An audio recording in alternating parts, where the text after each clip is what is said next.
আমি বৃদ্ধাশ্রমে আছি প্রায় 5 বছর হতে চলল। ভালোই লাগে এখানে, নিজের মতো করে থাকা যায়। মন চাইলে বই পড়ি, না হলে গান শুনি। কখনো কখনো এখানকার অন্যান্য বাসিন্দার সাথে গল্প করি। আমার ভালো লাগে, আমি ভালো আছি। 2 ছেলে 1 মেয়ে আমার। বড় ছেলে সজীব, পেশায় একজন ডাক্তার, সপরিবারে অস্ট্রেলিয়ায় থাকে। রাজীব আমার ছোট ছেলেটা এদেশেই থাকে, পৈতৃক ব্যবসা দেখাশোনা করে। আর মেয়েটা একটা ব্যাংকে চাকরি করে, ছুটির দিনে আসে আমাকে দেখতে। কোনো সপ্তাহে আসতে না পারলে রান্না করে পাঠিয়ে দেয়। একটু বেশি করেই পাঠায়, যাতে করে অন্যদেরও একটু ভাগ দিতে পারি। আমি বছর 60-এর এক বৃদ্ধ মা। এইভাবেই চলছে আমার জীবন গত 5 বছর ধরে। সজীবের বাবা মারা যাবার বছরখানেক পর হঠাৎ করেই আমার কার্ডিয়াক অ্যাটাক হয়। আমাকে প্রায় মাসখানেক হাসপাতালে থাকতে হয়েছিল। কী যে সময় গেছে তখন! না, অর্থের অভাব নেই, নেই ইচ্ছার অভাবও। অভাব হচ্ছে সময়ের। হাসপাতালে সব সময় একজন থাকা, প্রতিনিয়ত ডাক্তারের সাথে কথা বলা, এক্সারসাইজ করানো, ওষুধ খাওয়ানোর সময় করে, আরও কত কি। বাড়িতে আসার পর আর এক ঝামেলা, সব সময় দেখাশোনার জন্য একটা মানুষ কোথায় পাওয়া যায় বলুন তো? মেয়েটা অফিস করছে, অফিস আর আমাকে সামলে তার নিজের সংসারটা ঠিক করে খেয়াল রাখতে পারছে না। একদিন শুনলাম আমার জামাই বলছে, মা তো তোমার একার নয়, তোমার ভাইয়েদেরও তো, তারাও তো কিছু দায়িত্ব নিতে পারে নাকি? খুব স্বাভাবিকভাবেই কিন্তু এই কথাগুলো এসে যায়, তাই আমি সহজভাবেই নিলাম। এর মধ্যে ছোট বৌমা দেখি একদিন রাজীবের সাথে খুব চিৎকার চিল্লামিল্লি করছে। নাতির রেজাল্ট খারাপ হয়েছে। অসুস্থ আমাকে দেখতে আত্মীয় স্বজনের আনাগোনা বেড়ে গিয়েছিল তখন। আবার আমাকেও একটু বাড়তি যত্ন করতে হয়েছে। তাই একদিন বাবা মা কেউই আর ছেলের পড়াশোনা দেখার সুযোগ পায়নি। এই বাড়িতে বাচ্চা কাচ্চা মানুষ হবে না, কারণ এখানে পড়াশোনার কোনো পরিবেশ নেই। সারা দিন আত্মীয় স্বজন, রান্না বান্না, এইসবের মধ্যে বাচ্চা মানুষ হয়? ছোট বৌমা চিৎকার করে আমার ছেলেকে এসব বলছে। আমি শুনলাম এবং ভাবলাম, ঠিকই তো। আজকালকার এই প্রতিযোগিতার যুগে টিকে থাকতে হলে বাচ্চাকে 100 ভাগ সময় দিতে হবে। এখান থেকে 10 ভাগও যদি অন্য কোথাও দেয়া হয়, ক্ষতি হবে বাচ্চার। আমি অনেক ভেবে দেখলাম, বিভিন্ন দিক থেকে ভেবেছি, তারপর আমি এই সিদ্ধান্ত নিয়েছি। ছেলেমেয়েরা অনেক বিরোধিতা করেছে। বড় ছেলেটা বিদেশ থেকে চলে আসলো, অনেক কান্নাকাটি করছিল।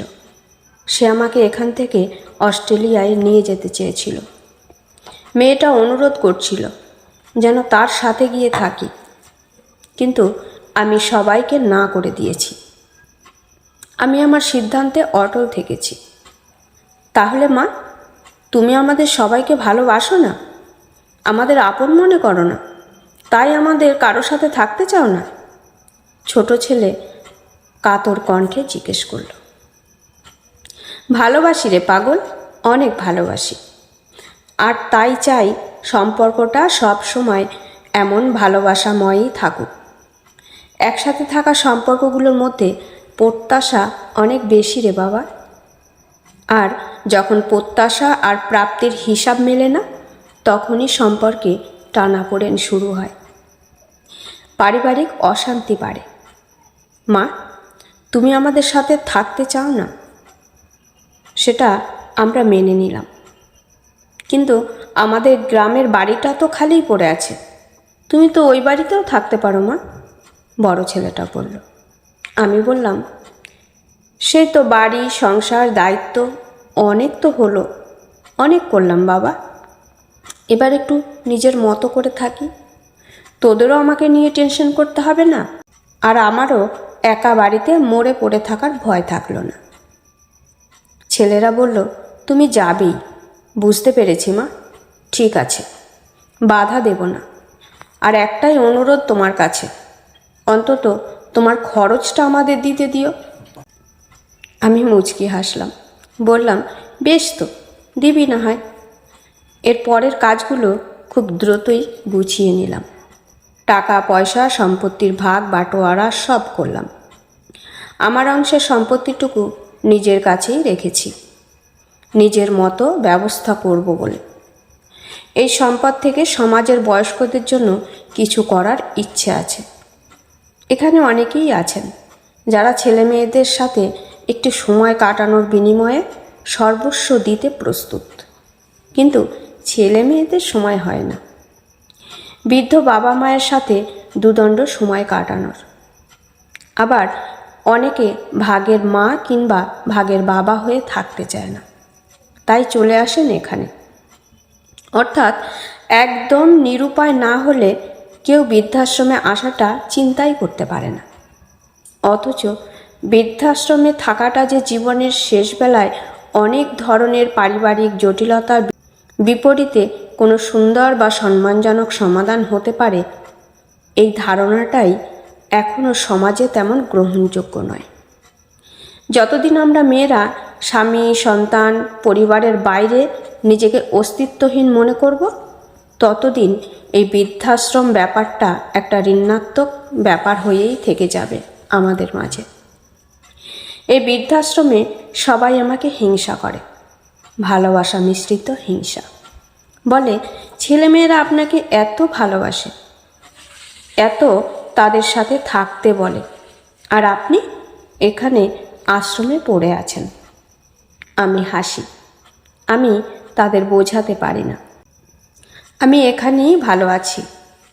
আমি জানি আমার ছেলেমেয়েরা আমাকে অনেক ভালোবাসে, অনেক সম্মান করে, কিন্তু আমি এটাও জানি এই ব্যস্ত জীবনে এখানে দিনের প্রতিটা ঘন্টা হিসাবের। সেখানে আমি তাদের কাছে একটা বাড়তি দায়িত্ব ছাড়া কিছুই নই।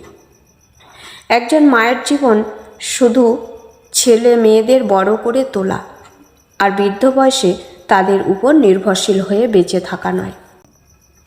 বড় হওয়ার সাথে সাথে সন্তানদের নিজের জগৎ তৈরি হয়, নিজের পরিবার তৈরি হয়, তাদের ঘিরেই চলে জীবনের আবর্তন। সেইখানে বৃদ্ধ মা বাবা তাদের সেই জীবনের অংশ হতে পারে না। এটাই বাস্তব সত্য। অনেকেই হয়তো এই সত্যটা বুঝতে পারে না, কিংবা বুঝতে পারলেও না বোঝার ভান করে।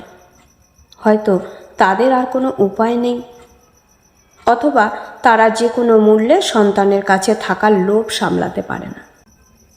আমি যে কোনোভাবেই হোক এই লোভ সম্বরণ করে নিলাম। আমি শেষ বয়সটা আমার নিজের মতো করে কাটাতে চাই, আর তাই আমি বেছে নিয়েছি এই ঠিকানা। হ্যাঁ, এখন এটাই আমার ঠিকানা।